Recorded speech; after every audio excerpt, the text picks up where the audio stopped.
పాడి పంటలు ఛానల్ వీక్షిస్తున్న రైతు సోదరులకు నమస్కారం. ఈనాటి అభ్యుదయ రైతుల పరిచయ వేదిక కార్యక్రమానికి కృష్ణా జిల్లా బాపులవాడ మండలం వైకుంఠ లక్ష్మీపురం గ్రామానికి చెందిన అభ్యుదయ రైతు శ్రీ అట్లూరి బాల సత్యనారాయణ గారు పాడి పంటల ఛానల్కి విచ్చేశారు. నమస్తే అండి. నమస్తే. వీరు ప్రకృతి వ్యవసాయ విధానంలో పంటల సాగు చేస్తున్నారు. ముందుగా సత్యనారాయణ గారు, మీరు ప్రకృతి వ్యవసాయ విధానంలో పంటల సాగు ఎప్పటి నుంచి మొదలు పెట్టారు? ఎవరి ప్రోత్సాహం వల్ల ఈ ప్రకృతి వ్యవసాయ విధానంలోకి అడుగు పెట్టారు? అదేవిధంగా ఈ ప్రకృతి వ్యవసాయ విధానంలో పంటల సాగు ప్రాముఖ్యత గురించి రైతు సోదరులకు వివరించవలసిందిగా కోరుచున్నాను. ప్రకృతి వ్యవసాయంలోకి మొట్టమొదటి రావడానికి గల కారణం, నేను చేసే వ్యవసాయానికి భిన్నంగా ఆరోగ్య విషయాల గురించి కూడా మారవలసి వచ్చిందండి. ఒకటి. రెండు, సుభాష్ పాలేకర్ గారు మీటింగ్ 2016లో సర్పవరం పెట్టినప్పుడు వెళ్ళినప్పుడు అక్కడ ఉన్న 10 రోజుల్లో తిన్న ఆహారం కానీ, విన్న మాటల వల్ల కానీ, ఉన్న రైతులు చెప్పినటువంటి విధానాల వల్ల కానీ చాలా మార్పు చెందాం. వాటిలో మొట్టమొదటిగా ఈ ప్రాంతంలో మారిన వాళ్ళలో నేను ఒకడిని.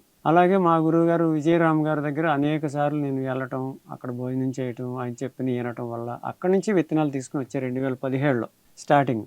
ఆ విధంగా నేను మారటం జరిగిందండి. ప్రకృతి వ్యవసాయం యొక్క ప్రాముఖ్యత అంటే ఇది ముందు లాభాలు కనిపించదు, కానీ లాభాల గనంత అసలు ఇందులోనే ఉంది. తెలుసుకోవాలి రైతులు చాలా మంది. అంతేకాకుండా అపారమైనటువంటి ఆరోగ్యం, ప్రజలకు ఎంతో మేలు చేసేటటువంటి గుణాలు ఉన్నాయి ఇందులో. పర్యావరణాన్ని ఎంతో బాగానో రక్షించేటువంటి విషయాలు ఉన్నాయి. మనం పర్యావరణాన్ని తెలుసో తెడవకో చెడగొట్టేస్తున్నాం. రైతులందరం కూడా భాగస్వాములమే. కానీ మారాల్సిన విషయం ప్లాస్టిక్కే కాకుండా, రసాయనాలే కాకుండా వ్యవసాయంలో వాడే విధానాల్లో కూడా చాలా మార్పులు చెందాల్సిన అవసరం ఉంది. రాబోయే తరాలకి మంచి ఆహారం ఇవ్వగలగాలి అంటే ఇప్పటి నుంచి అందరూ మారాలి. నేను మారాను, మీరందరినీ మారమని నేను కోరుకుంటున్నాను. ఇప్పుడు మంచి ఫలితాలే వస్తున్నాయండి.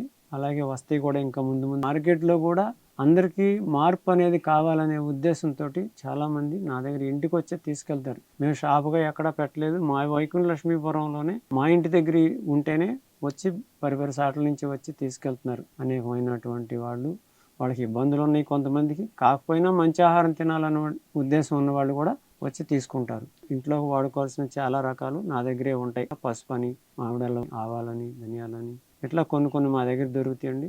వాటితో పాటు ఇంకా రైతులు పండించే, సహచరులు పండించే వాటిని కూడా నేను అందుబాటులో తీసుకొచ్చాను. నేను 2017లో పెట్టాలనుకున్నాను. 2014-15లోనే ఆవును తెచ్చానండి. ఫస్ట్ చిన్న దూడను తెచ్చా. పాలు మానేసిన దూడను తెచ్చుకున్న మొదట. కపిలావు దూడది. అది కపిలావులు పెడుతూనే ఉంది. అలా పెట్టిన వాటిలో నేను ఇప్పుడు ప్రజెంట్గా 2 ఉన్నాయి నా దగ్గర కపిలావులు. ఇంకా 2-3 ఆవులు ఈ రైతులకు ఇచ్చాను. ఎట్లా అంటే ఆ విధానం ఇవ్వటం అంటే అమ్మటం కాదు, మేపుకుని వాటిని పిల్లలు పెట్టించుకుని మళ్ళీ ఆ ఆవును నాకు ఇస్తే ఇంకొక రైతుకి ఇస్తాం. ఆ పద్ధతి ప్రకారం నేను ఆవులు కూడా బయటికి ఇవ్వడం జరుగుతుంది. అలాగే నేను వరి విత్తనాలు కూడా మొన్నటిదాకా కూడా ఉచితంగా కూడా ఇచ్చాను. ఒక్కొక్కరికి ఒక అరెకరానికో, పావు ఎకరానికో అట్లా కాడికి నేను కొన్ని వెరైటీలు ఇచ్చాను. తర్వాత బైబ్యాక్ సీడ్ లాగా కూడా ఇచ్చాను మొన్నటిదాకా. ఇప్పుడు ఏంటంటే రైతులు కూడా కొంచెం ఇబ్బంది పెడుతున్నారండి.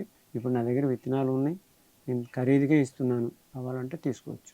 ప్రకృతి వ్యవసాయ విధానంలో పంటల సాగు ప్రాముఖ్యత గురించి వారి అనుభవాలను ఛానల్ ద్వారా తోటి రైతులకు తెలియజేసినందుకు ధన్యవాదములండి. ధన్యవాదాలండి.